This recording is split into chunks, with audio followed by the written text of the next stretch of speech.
Good morning, students.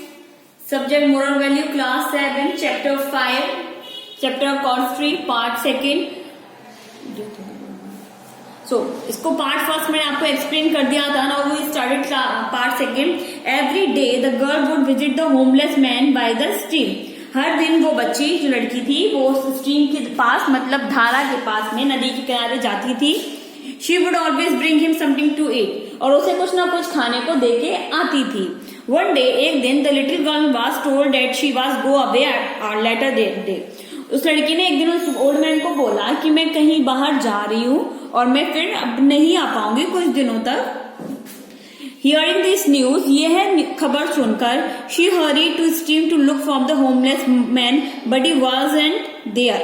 She left a sandwich and a note saying where she was going and did not know when she would be back. और ये जब वो वो old man के पास गई तो वहां पे वो ओल्ड मैन थे नहीं, तो वो एक नोट में ये लिख के वहां रखाई और एक सैंडविच वहां उनके लिए रखाई. When she homeless man arrived at the stream, जब होमलेस मैन जो एक बूढ़ा व्यक्ति था उस पास में आया उसके स्ट्रीम के जहाँ पे वो रहता था, she read the note and started to cry. तो उसने वो पत्र पढ़ा और रोने लगे. The homeless man waited every day under the tree for the little girl. वो रोजाना उस छोटी बच्ची की पेड़ के नीचे बैठकर इंतजार करते थे. Turn into a month. धीरे धीरे दिन महीनों में बदल गए. But still the homeless man went to the tree daily to wait for her. पर वो होमलेस मैन डेली ही जाके उस पेड़ के नीचे बैठ के उसका इंतजार करते थे. After a cold and rainy night, कुछ दिनों बाद ठंडी और बारिश वाली रातें आने लगी. The homeless man got sick and very ill. तो होमलेस मैन जो थे वो धीरे धीरे बीमार पड़ गए. He heard everyone into town. ये खबर पूरे टाउन में फैल गई. Then he clocked a crowd gathered around him and looked at him. एक दिन जब वो बहुत ज्यादा बीमार पड़ गए, लोगों को ये खबर पहुंची तो लोगों ने उनके आसपास घेरा लगा लिया. The little girl who had just returned from her trip wondered what the crowd was looking at and went to inquire. जब वो छोटी बच्ची वहां वापस लौटी तो उसने देखा कि उसके आसपास कोई घेरा लगा हुआ है. वो दौड़ के वहां गई. She saw the homeless man lying on the ground. उसने देखा कि होमलेस मैन जो था वो एक ग्राउंड में लेटे हुए थे. She quickly made her way to the front and crowd so that she could help the homeless man. वो जाके उनके पास रोने लगी और सबको बोला कि उनकी मदद करो. Seeing the little girl, छोटी बच्ची को देख के the homeless man reached his hand into the dirty cloth.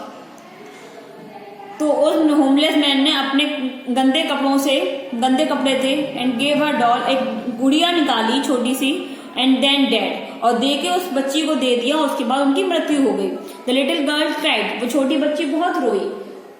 Whenever the little girl went out, she took the doll with her. One day, the little girl mother noticed that the doll was falling apart and needed to the repair. जब वो doll लेके बहुत दुखी थी तो वो doll अपने पास ही रखा करती थी. तो उस लड़की की मम्मी ने नोटिस किया कि वो उस डॉल के कुछ पार्ट्स टूट रहे हैं. She started to patch it. उसने सोचा कि चलो अब इसे कुछ जुड़वा लेते हैं, इस पार्ट्स को जो टूट रहे हैं. अब and notice note hidden inside the doll. तो उन्होंने देखा कि उसके अंदर एक नोटिस रखा हुआ था, एक पत्र लिखा था. It was homeless man will, जो कि होमलेस मैन ने लिखा था. It revived out and he was very wealthy and wanted all this money to go to trust for building a beautiful school for children. उसमें लिखा था कि मैं बहुत अमीर हूँ और मैं अपना जितना भी प्रॉपर्टी मेरे पास जितना भी धन है मैं सब बच्चों के नाम एक स्कूल बनाना चाहता हूँ. टू दिस डे, यह दिन the school raised with the well standard near the stream. उसी स्ट्रीम के पास में, उसी नहर की धारा के पास में एक बहुत अच्छा स्कूल खुलवाया गया. When the homeless man used to sit on, जहाँ पे वो होमलेस मैन बैठते थे. He can now look down the heaven upon the happily children that attend the school, but they, because of the little girl, they show respect, courtesy and the sympathy for the lonely homeless man. और उस लड़की ने उनके लिए एक बहुत अच्छा सुंदर स्कूल बनवाया उनके नाम का, जो कि बच्चे उसमें पढ़ते थे और उनके लिए प्रार्थना करते थे. तो I hope you understand this chapter. So thank you class.